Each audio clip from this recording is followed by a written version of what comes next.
नमस्कार दोस्तों, आज मैं आपको सुनाऊंगी एक कहानी जिसका नाम है गलती से शादी। तो चलिए शुरू करते हैं। मैं हमेशा अपनी जिंदगी में बहुत ही अनुशासित था। पढ़ाई और काम में इतना व्यस्त रहता कि कभी भी प्यार व्यार के बारे में सोचने का वक्त ही नहीं मिलता। शादी के बारे में सोचना तो दूर की बात थी। फिर एक दिन मेरी दोस्त सोनाली ने मुझे अपनी शादी में बुलाया। वह एक खूबसूरत समुद्र तट पर शादी कर रही थी और मैंने बिना किसी सोच के हाँ कर दिया। मुझे लगा कि अच्छा है, थोड़ी छुट्टियां मिल जाएंगी। शादी का दिन आया और समुद्र तट पर सब कुछ शानदार था। सोनाली और उसके होने वाले पति एक दूसरे के सामने खड़े थे और सब लोग खुश थे।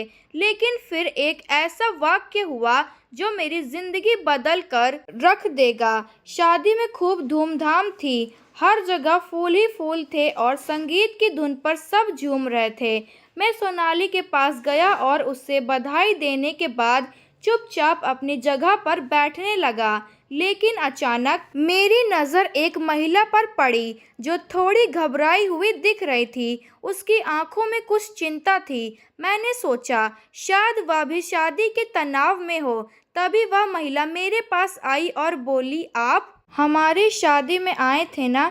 मैंने उसे देखा और जवाब दिया, हाँ, सोनाली की शादी में। वह बोली, लेकिन यह तो हमारी शादी का समारोह है। मेरी समझ में कुछ नहीं आया। मैंने कहा, क्या? यह तो सोनाली की शादी है। वह महिला थोड़ी और घबराई और बोली, हम दोनों के नाम एक जैसे हैं और आप मेरी शादी के फॉर्म पर साइन कर चुके हैं। अब मुझे और भी उलझन हो गई। यह क्या हो रहा था?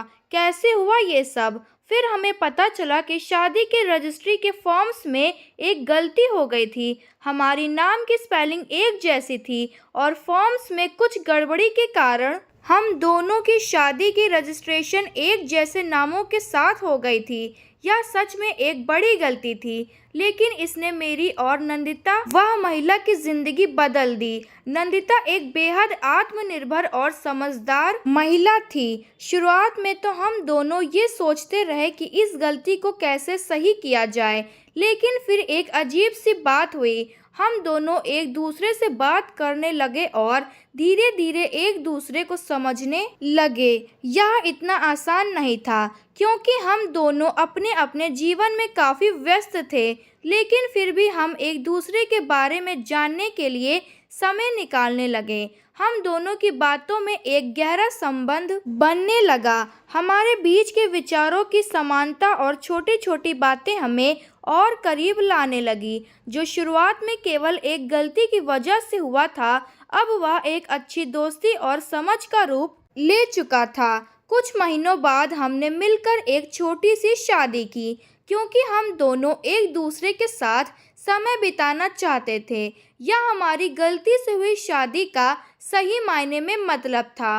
वह गलती हमें सही दिशा में लेकर गई थी और हमें पता चला कि हम एक दूसरे के लिए ही बने हैं। आज जब मैं इस पूरे वाक्य को सोचता हूँ तो लगता है कि कभी कभी जिंदगी हमें उस रास्ते पर ले जाती है जिसकी हमें उम्मीद नहीं होती, लेकिन उस रास्ते पर अगर हमारा दिल सही जगह पर हो तो वह गलती भी सही साबित हो सकती है। तो दोस्तों, अगर आपको ये मेरी वीडियो पसंद आई हो तो मेरे वीडियो को शेयर करें और चैनल को ज़रूर सब्सक्राइब करें। धन्यवाद।